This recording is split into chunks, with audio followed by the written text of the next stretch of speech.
तो चलिए कहानी के पहले हिस्से में चलते हैं। यहाँ हम मिलेंगे एक लड़के से जो था तो बड़ा होशियार, बड़ा हंसमुख, पर उसमें ना एक बहुत ही बुरी आदत थी।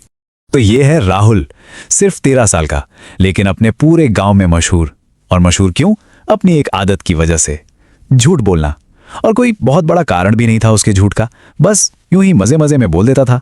जैसे कि स्कूल में टीचर ने होमवर्क मांगा नहीं कि जवाब हाजिर, और बहाना भी क्या, मैडम मेरी कॉपी तो कुत्ता ले गया। अरे ये बहाना तो शायद हम सब ने कभी ना कभी सुना ही है ना?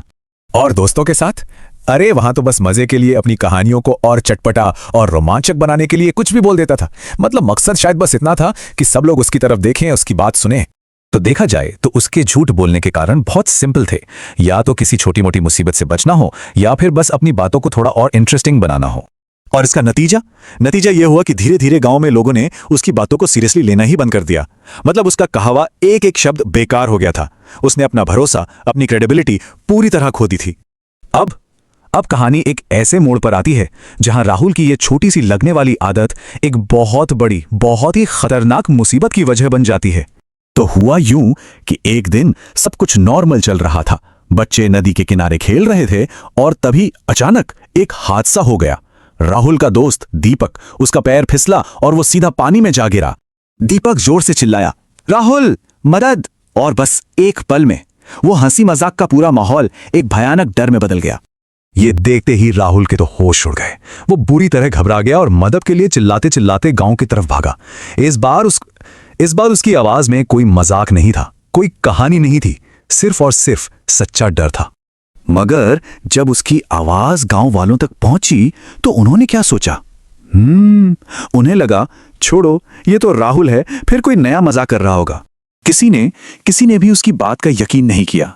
उसके जो पुराने झूठ थे ना, वो आज उसके सच्चे डर के सामने एक बहुत बड़ी दीवार बनकर खड़े हो गए थे।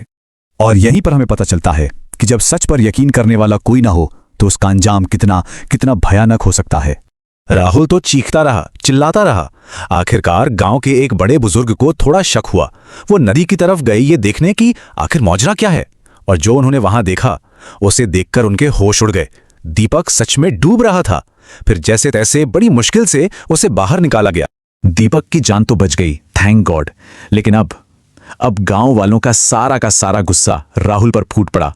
और उन्होंने जो बातें उसे कही ना, वो शब्द किसी भी सजा से ज्यादा चुभने वाले थे। वो बातें राहुल के दिल पर किसी तीर की तरह लगी। उसे अपनी जिंदगी में पहली बार यह एहसास हुआ कि उसके वो छोटे छोटे झूठ, वो मजाक कितनी बड़ी तबाही मचा सकते हैं। शर्म से, पछतावे से भरा हुआ राहुल सीधा भागा अपने दादाजी के पास। और यहीं से ये कहानी एक नया मोड़ लेती है, एक सीख का, एक समझ का मोड़। उसके दादाजी ने उसे बिठाया और एक बहुत गहरी बात समझाई। उन्होंने कहा, बेटा, झूठ जो है ना, वो एक कर्ज की तरह होता है। एक ऐसा कर्ज जो हर बार ब्याज के साथ बढ़ता जाता है। एक झूठ को छुपाने के लिए 100 और झूठ बोलने पड़ते हैं, और आखिर में क्या होता है? भरोसा हमेशा हमेशा के लिए चला जाता है। दादाजी ने उसे वो पुरानी कहानी याद दिलाई, भेड़िया आया वाली। और तब राहुल को समझ आया कि अरे, वो कहानी तो उसकी अपनी जिंदगी की हकीकत बन गई है। दोनों कहानियों में एक ही बात थी। बार बार झूठ बोलने का नतीजा ये हुआ कि जब सच में मदद की जरूरत पड़ी तो किसी ने यकीन ही नहीं किया। बस उस दिन राहुल ने एक पक्का फैसला कर लिया, खुद को बदलने का।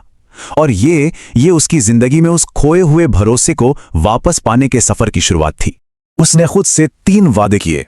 पहला, कि वो अब कभी झूठ नहीं बोलेगा। दूसरा, कि अगर कोई गलती होगी तो उसे मानेगा। और तीसरा, कि सच बोलेगा चाहे वो कितना भी मुश्किल क्यों ना हो। ये सिर्फ वादे नहीं थे, ये एक रोड मैप था उस भरोसे को वापस पाने का जो वो खो दिया था। और पता है, वो अपने वादे पर टिका रहा। अगली बार जब स्कूल में उससे कोई गलती हुई तो उसने कोई बहाना नहीं बनाया, उसने सच सच बता दिया। और उसकी टीचर ने उसकी इस ईमानदारी की बहुत तारीफ की। ये राहुल के लिए एक छोटी सी पर बहुत जरूरी जीत थी। देखिए, भरोसा एक दिन में तो बनता नहीं है और ना ही एक दिन में वापस आता है। ये एक लंबा सफर था। एक सच से शुरुआत हुई, फिर ईमानदारी के छोटे छोटे काम, और ऐसे ही धीरे धीरे स्टेप बाय स्टेप उसने लोगों का विश्वास वापस जीतना शुरू किया। तो इस पूरी कहानी से हम क्या सीखते हैं? सार यही है कि एक झूठ शायद आपको कुछ देर के लिए टेम्पररी तौर पर किसी मुश्किल से बचा ले, लेकिन जो भरोसा है, जो इज्जत है, वो हमेशा सच के रास्ते पर चलकर ही मिलती है। और आखिर में सवाल ये बचता है कि क्या हम छोटी छोटी मुश्किलों से बचने के लिए अपने भरोसे की इतनी बड़ी कीमत चुकाने के लिए तैयार हैं?